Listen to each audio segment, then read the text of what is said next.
Paddy. I'll let you drink your water first. Congratulations on the victory. I know a lot of the talk between Bobby, you said it was all, respect and everything. You also did challenge him to take the fight to the ground if he had the balls, and it looks like he did that. So I guess, how did the fight play out as compared to the expectations you had? It was great, really. No, as I said all week, people thought that I was just going to come straight in and shoot in.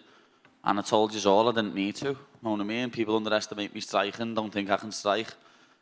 I had a striker shooting in on me. You know what I mean? I kept him on the end of my range, kept him on the end of the jab, using me kicks and stuff. I never even got a chance to throw an egg kick at him. You know what I mean?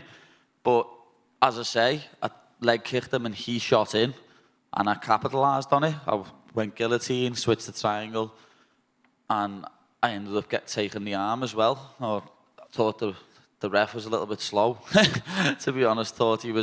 Think he was unconscious for a few seconds before I took the arm, because I jumped out the cage and went wild for about 30 seconds, and then by the time I got back in the cage, he was still lying on the floor unconscious. Were you surprised? I know you challenged him to take the fight to the ground, but were you surprised that he shot in that soon? Yeah, I was surprised he shot in at all. You know what I mean? He's had some brilliant stand-up fights with people. The Jim Miller fight.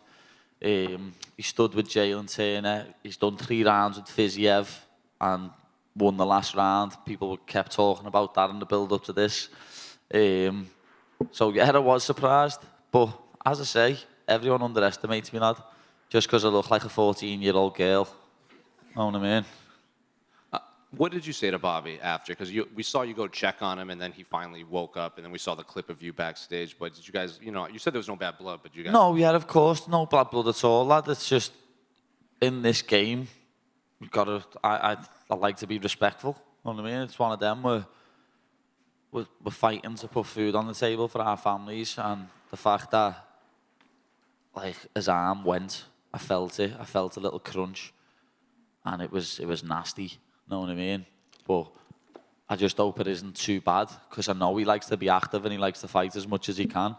So hopefully it's not a bad injury and he can fight again soon. But yeah, it's nothing but respect with Bobby. Hopefully when I get back to the hotel, we get to see each other and have a little ale with each other or something.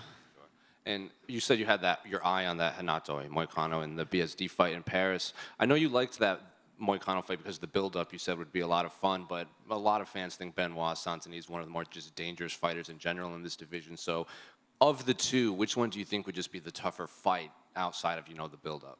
I think everyone's a tough fight in this division, especially the top 15. You're not getting an easy fight.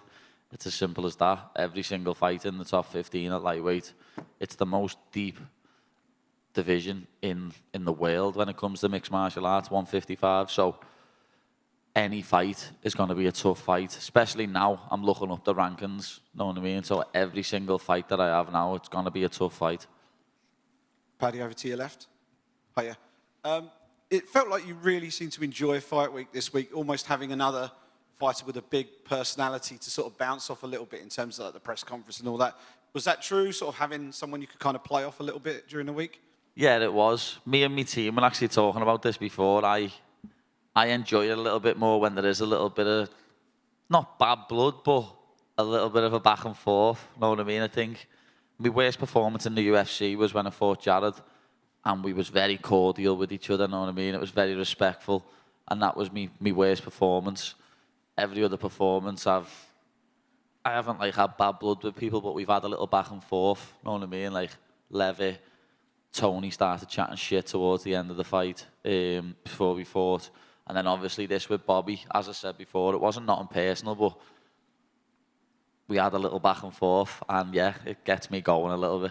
And is that why Moicano is so high up on your list of people that you want to fight next? Yeah, he's obviously ranked above me as well, but the fact that I think the build-up would be hilarious. I've already said it tonight, I think a season of The Ultimate Fighter and me and him as the coaches would be absolutely fucking comedy gold. And in terms of your performance, and you have a big personality and it rubs some people up the wrong way, and you have your detractors. First thing you did on the microphone was to sort of give it back to them a little bit. How satisfying is it to go out there and produce a performance like that and shut some people up for a while? Oh, that's great. You can't beat shutting some brilliant. Like, I love shutting haters up, lad. The amount of people that I've seen say, he's never going to be ranked. He's not good enough to be ranked. He'll never be in the top 15. All that. Like, even fighters I've seen on YouTube, people talking, and then I just go out there and put on a flawless performance and absolutely school them. You know what I mean? Everyone's talking like, all week it was, Bobby's going to dog walk Paddy. He's not going to be able to get near him on the feet. Lad had jabbed his head off and leg kicked him everywhere. And I think he hit me in the stomach once. I didn't get it. Like, I'm fresh as a daisy.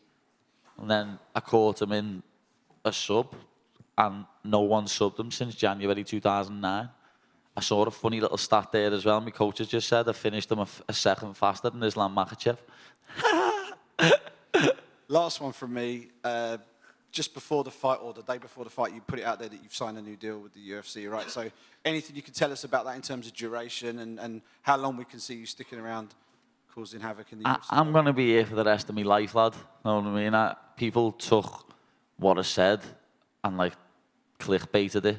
Because I said, obviously, it goes without saying, just like what McGregor did with Mayweather, if you're getting offered millions of pounds to go and do the boxing match, you're going to do it. But I'm here for... I've signed a 6-fight deal, so I'm here for a while, like, and I'm getting some nice wages. Need to get the duffel bag out. Congrats, man. Paddy, over here. I think it was before the weigh-ins, you had a little bit of an altercation on the bus with Kaylin Loughran. Just wondering what happened there, what sparked that? No, we just stood up and started chatting shit, lad. Know what I mean? I was literally sitting at the back of the bus speaking to someone, and I just said, oh, Jordan Vucenich's being signed there. Another Cage Warriors fighter.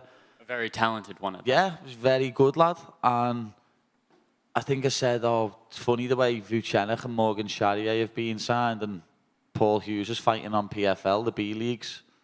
And he stood up and went, Paul Hughes would smoke ye. So I was like, lad, who are you talking to? Major Chip Hazard. Know what I mean?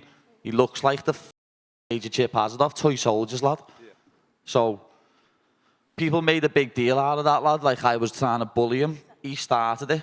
Know what I mean? If you're going to start something with me, lad, be prepared to finish it, because I'll put you in your place. It's as simple as that. And he was talking about my teammates last week, so I'm going to put him in his place, and that's what I did. Like, it's one of them. People try and start stuff with me to get a bit of publicity.